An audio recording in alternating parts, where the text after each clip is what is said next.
সেমিফাইনালেই ফাইনালের উত্তাপ। নিঃসন্দেহে এবারের বিশ্বকাপে সবচেয়ে এক্সাইটিং ম্যাচ নিয়ে হাজির হচ্ছে ফ্রান্স ও স্পেন। যে গতিতে ছুটছে দিদিয়ের দেশমের দল, তাদের থামানোর মতো সামর্থ্য আছে শুধু স্পেনের। অন্যদিকে লুই দে লা ফুয়েন্তা বাহিনীও ম্যাচ বাই ম্যাচ ডেভেলপ করে হয়ে উঠেছে অপ্রতিরোধ্য।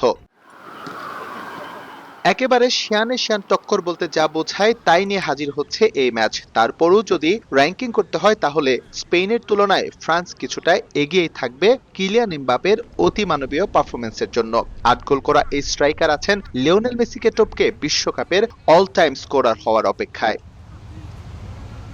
তবে ফ্রেঞ্চ টিম ম্যানেজমেন্ট কিছুটা হলেও চিন্তিত চুয়ামেনির চোট নিয়ে। গ্রোইন ইস্যু থাকায় কোয়ার্টার ফাইনালে মাঠের বাইরে ছিলেন তিনি। এছাড়াও সালিবা, উপামেকানোকে নিয়েও আছে ছোটখাটো সংশয়। দেমবেলে, ওলিসে, দেসেরে ডুয়েরা আছেন দুর্দান্ত ফর্মে।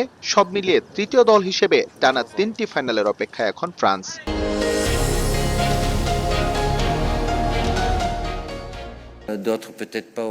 স্পেন বল দখলে রেখে প্রচন্ড চাপ তৈরি করতে পারে, তবে আমরাও বল নিয়ে খেলতে জানি, তাদের সমস্যায় ফেলতে পারি। প্রতিটা ম্যাচ আলাদা, প্রতিপক্ষ অনুযায়ী পরিকল্পনা বদলাতে হয়। অতীত নিয়ে ভাবছি না, আমাদের লক্ষ্য একটাই, জয়। চুয়েমিনি আগের চেয়ে ভালো, সেমিফাইনাল খেলার জন্য প্রস্তুত।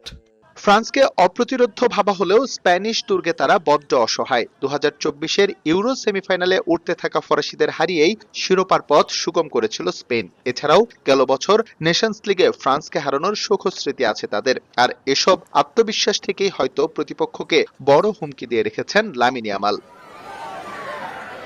দুদলের আক্রমণ ভাগে তারকার ছড়াছড়ি থাকলেও ম্যাচের আধিপত্য নিয়ন্ত্রিত হতে পারে মিডফিল্ড কেন্দ্র করে। সেক্ষেত্রে রদ্রির মতো ফুটবলার থাকায় কিছুটা বাড়তি সুবিধা পাবে স্পেন। ইনজুরি মুক্ত হয়ে ফিরেছেন নিকো উইলিয়ামস, পাশাপাশি ওলমো, পেদ্রি, ইয়ামালে ভর করে ২০১০-এর পর আবারও ফাইনালের অপেক্ষায় লারোহা। ফেভারিট তকমা কেবল চাপ বাড়ায়। ফ্রান্সকে নিয়ে অনেক বিশ্লেষণ করেছে। তাদের বিশ্বমানের ফুটবলার আছে, আমাদেরও আছে। গোল করা আমার লক্ষ্য নয়, তবে এমন বড় ম্যাচে গোল করা বিশেষ কিছু। আমি চাই ইয়ামাল চাপমুক্ত থেকে খেলাটা উপভোগ করুক।